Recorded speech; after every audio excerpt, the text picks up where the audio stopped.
Hi, welcome to Beginning Ukulele. Today we're going to be doing the 4-finger roll. This strumming pattern is taken off of the 3-finger strum pattern, and so if you've been doing that exercise, this shouldn't be too bad actually. So let's get started. In this particular strumming pattern, I'm starting this early in the beginning course, so because it takes a while to really get a hang of this strumming pattern. So by the time you get to the advanced course, you have this technique at least reasonably under control, if not perfected by then. Okay, so if you remember up to this point, you've learned the 3-finger strum, where you're strumming with these 3 fingers right here. Okay, going over the string, the 3-finger strum looks like this when you're strumming from the top. Okay, and it looks like this, the 3-finger strum. Okay, so now we're going to do the 4-finger roll. Okay, now what you're going to do is basically keep this hand position, and all you have to do is tuck that baby finger in and then lead the strum with your baby finger. Okay, once again, you're going to tuck that baby finger in, lead the strum with your baby finger. Tuck the baby finger in, lead the strum with the baby finger. Now, at this stage, you want to do the strum with each individual finger. Then I'll show you how to smooth it out. But at this stage, you definitely want to be doing the strum slow and with each finger. So let's get started here. So we're going to, from the 3-finger strum position, we're going to tuck in the baby finger. We're going to lead with that baby finger strum, 1. Next will be a ring finger, 2. Middle, 3, and then your first finger, 4. Okay?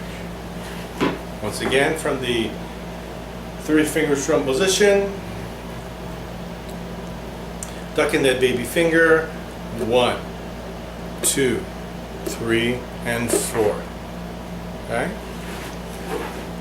Once again, from the 3-finger strum position, tuck in the baby finger, 1, 2, 3, 4. Okay? Tuck in the baby finger, 1, 2, 3, 4. And you want to do it at that speed, if not slower. Okay, now the whole idea is try to cover all the strings. So if you need to go this slow, 1, 2, 3, 4. And if you want to do one at a time, just to get the feeling of each finger going across the strings one at a time. So maybe you won't start like in this position. You keep your hand open. Make sure that each finger, just kind of tuck it back a little bit. Each finger gets a chance to go over every string, just so you know what it feels like. Then when you start to get a little more confident and comfortable with this strum, then get back into that 3-finger strum position. 3-finger strum position, and then go ahead and tuck the baby finger in, lead the strum with your baby finger, ring, middle, first. Okay, now the whole idea when you do the strum, it should be a consecutive 4-finger strum. So in other words, the end result is this: all fingers at one time. But let's back it up a little bit. I just wanted to show you the end result. It's going to take a while to perfect. Don't worry about it. Just the main thing is that you do it right from the beginning. If you do it right from the beginning, you're teaching yourself, you're teaching your brain the right way to do it. So in the long run, you're going to get there faster. Because what happens if you make a lot of mistakes is your brain picks up the mistakes and doesn't differentiate mistakes from the right strum. Okay? Your brain does not differentiate mistakes from right. You differentiate that. You make the decision, or you make the realization what's right, what's wrong. Your brain doesn't do that. Okay? It just takes in information. It just takes in information.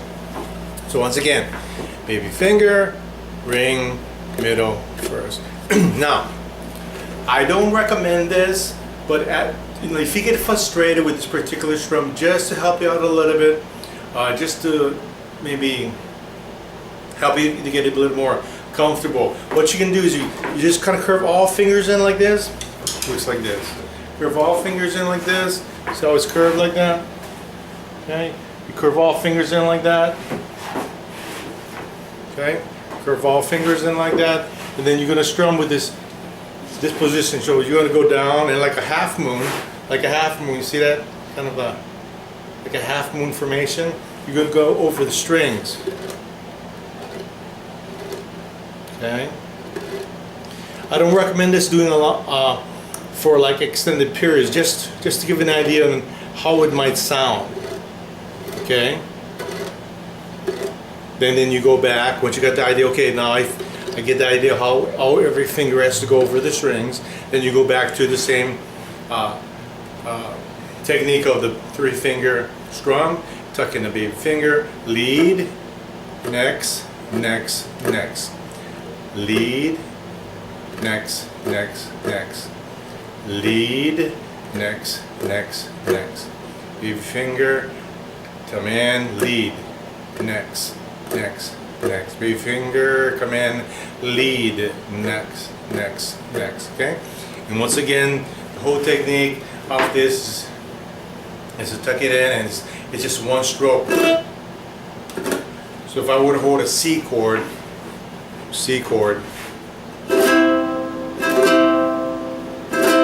okay, that's the end result. But don't worry, it's going to take a little while to get there. Okay, and if you want to hold a C chord again, and the other technique, which I don't recommend you doing a lot, just to give you an idea how it might sound. Remember that half moon technique? So you just kind of do that, just to give you an idea. Then you got to go back to, you do that for like a few seconds and go back to the technique. Okay, and when you do the technique, don't hold a chord. Let you concentrate only the right hand. Don't be distracted by playing chords, because that's too much information to be taken in at once. Hold the strings dead and just work on the strum. Tuck in, lead, next, next, next. Tuck in, baby finger leads, next, next, next. Okay, so give that a try. And by all means, go ahead and back up the tutorial. Give that another listen to. Really try to refine the technique. And most of all, take your time, be patient. It's going to take a while to get the hang of it. And then in the more advanced courses that follows this course, we'll be doing some really neat stuff and fancy stuff with that particular strum. And by then you should kind of have that strum fairly under control and fairly comfortable. Okay, so when you're ready, keep in mind that it's going to take a while, so you will, every now and then you want to come back to this tutorial, review it, and go over it again, get comfortable. Something to always work on constantly. Okay, so we'll see you at the next lesson.